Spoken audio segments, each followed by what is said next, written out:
Hello everybody. So, of course, on the last day of my vacation, Robert Space Industries and Star Citizen dropped their 3.32 patch.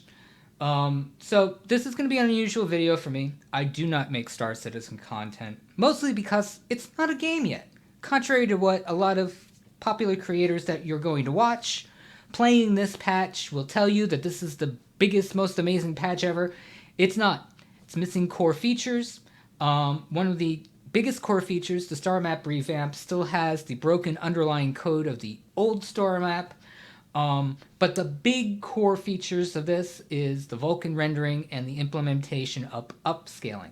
FSR, DLSS, and their own version of TSR.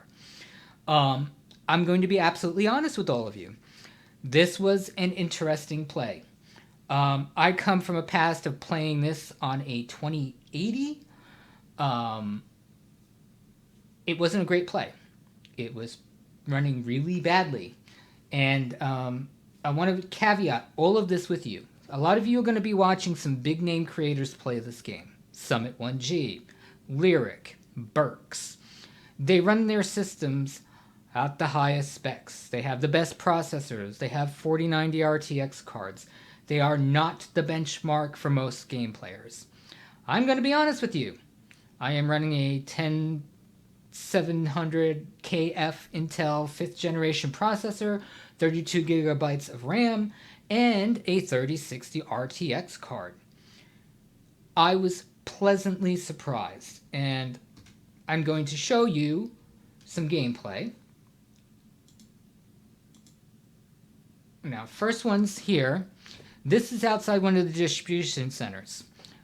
This is one of the large superstructures that's going to be a focus for cargo, distribution, and other gameplay elements. This was rendering in 1440p, most notably at 40 frames per second stable with VSync off. This was surprisingly good until I got out of my ship. Once I got out of my ship, I was averaging between 20 and 30 frames. There were noticeable frame dips outside of distribution centers. Switching between first and third person did something with rendering, where, of course, when you're in third person, the rendering is a larger view distance. You're rendering more of the game. So, yeah, I'm not surprised. There were memory leaks on planets that killed frames down to the single digits. But these distribution centers are huge. And what little gameplay is in there now is going to change drastically. I was crawling through tunnels. Here's a scale of the planet. These are fully sized rendered planets. This is in 1440p. And, to be clear, there's still a long way to go with this game. And I want to just show everybody something. I want to give you guys a real good idea. One of the best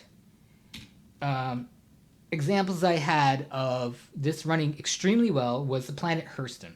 Hurston is an industrial planet city.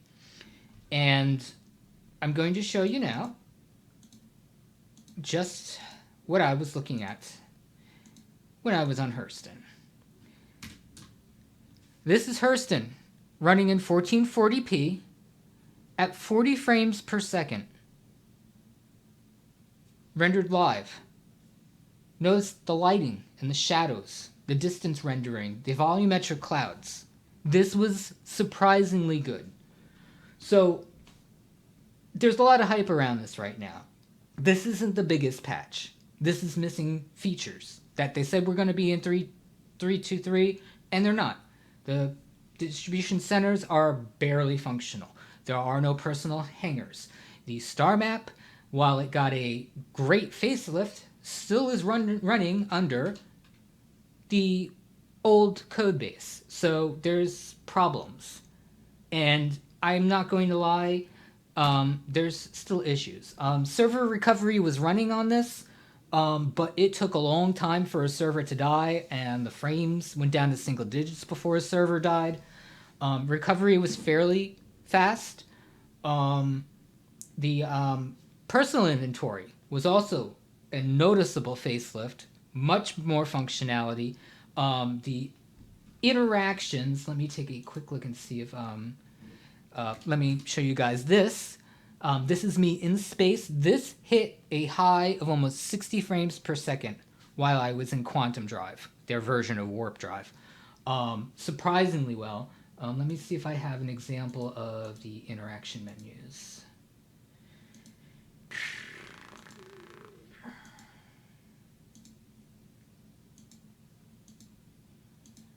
But yeah, well, I'm not gonna beleaguer the point, but there are noticeable improvements. But I want to be absolutely clear to anybody interested in Star Citizen. This is not a game yet. It's missing a lot of core features. There's barely any gameplay loops in this. It's a tech demo. It really is. Do not pay to try this. There is a free flight Invictus event this week. It's free access to everybody. Go in and try it. See how this runs on your system. That's the key thing, because I got to nail this to everybody watching this.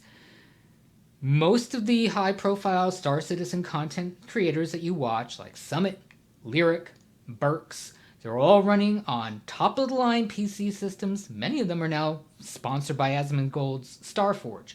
So they're running top-of-the-line systems. It's not going to be the same level of gameplay that you probably are going to get. Try this on your system. I'm not going to beleaguer this point over and over. I want to make this a short video. But as always, do your due diligence. This is a 3060. It's a mid-range card. And it's running this well. That's all I'm going to say about that. Thanks for watching, everybody.